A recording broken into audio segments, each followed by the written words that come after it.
প্রয়াত হলেন সারা ভারত গণতান্ত্রিক নারী সমিতির খোয়াই মহকুমা কমিটি সম্পাদিকা গৌরী পাল। সোমবার রাতে জিবি হাসপাতালে শেষ নিঃশ্বাস ত্যাগ করেন তিনি। মঙ্গলবার সকালে মৃতদেহ নিয়ে আসা হয় সিপিআইএমের রাজ্য কার্যালয়ে। সেখানে তাকে শেষ শ্রদ্ধা জানানো হয়।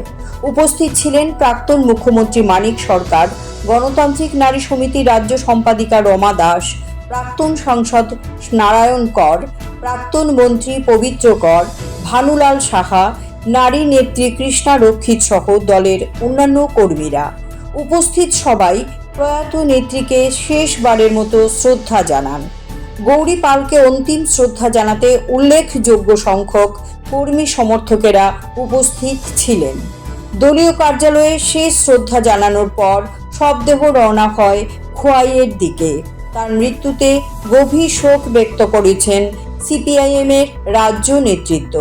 গণতান্ত্রিক নারী সমিতি সহ বিভিন্ন সংগঠন থেকে পরিবার পরিজনদের প্রতি গভীর শোক এবং সমবেদনা ব্যক্ত করা হয়েছে।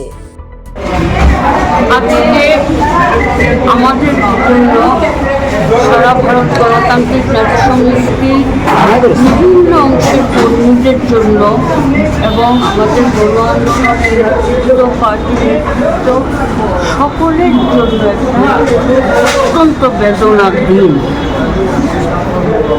গতকাল রাত 8:30 নাগাদ আগরতলা জিবি হসপিটালে আমাদের সংগঠনের রাজ্য কমিটির অন্যতম গুরুত্বপূর্ণ সদস্যা কমরেড গৌরী পাল, খোয়াই মহকুমা কমিটির সম্পাদিকা এবং প্রশাসনিক কাজে তিনি একসময় জেলা পরিষদের সহসভাপতি ছিলেন, আবার খোয়াই নগর পঞ্চায়েতের চেয়ারপারসন ছিলেন। সংগঠনের নানা স্তরে তিনি কাজ করেছেন দীর্ঘদিন। সব কিছু মিলিয়ে তিনি গতকালকে হাসপাতালে ব্রেন স্ট্রোকে মারা যান আকস্মিকভাবে। আমরা রাত্রে অনেক রাত্রে খবরটা পাই 9টা নাগাদ, তারপরেও বিভিন্ন জায়গা থেকে নিয়ে আসি। কমরেড গৌরী পাল অত্যন্ত দক্ষতা সম্পন্ন কর্মী ছিলেন। নিরহংকারী, সহজ সাধারণ জীবনধারা, সংগঠনের পার্টির সর্বক্ষণের কর্মী, পার্টি ছাড়া সংগঠন ছাড়া তার জীবনে আর কিছু ছিল না।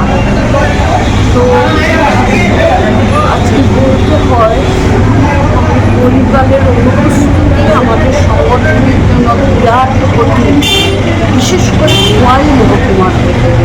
এরকম একজন গুরুত্বপূর্ণ কমরেড, এরকম একজন দায়িত্বশীল কমরেড, নিরহংকারী এবং অত্যন্ত দক্ষতা সম্পন্ন কমরেডের অকালে প্রয়াণ বেদনা।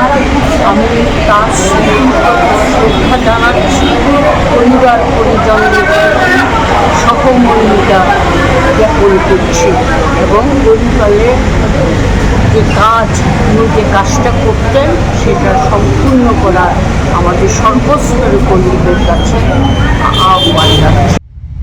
CERI TV, channel for news and entertainment.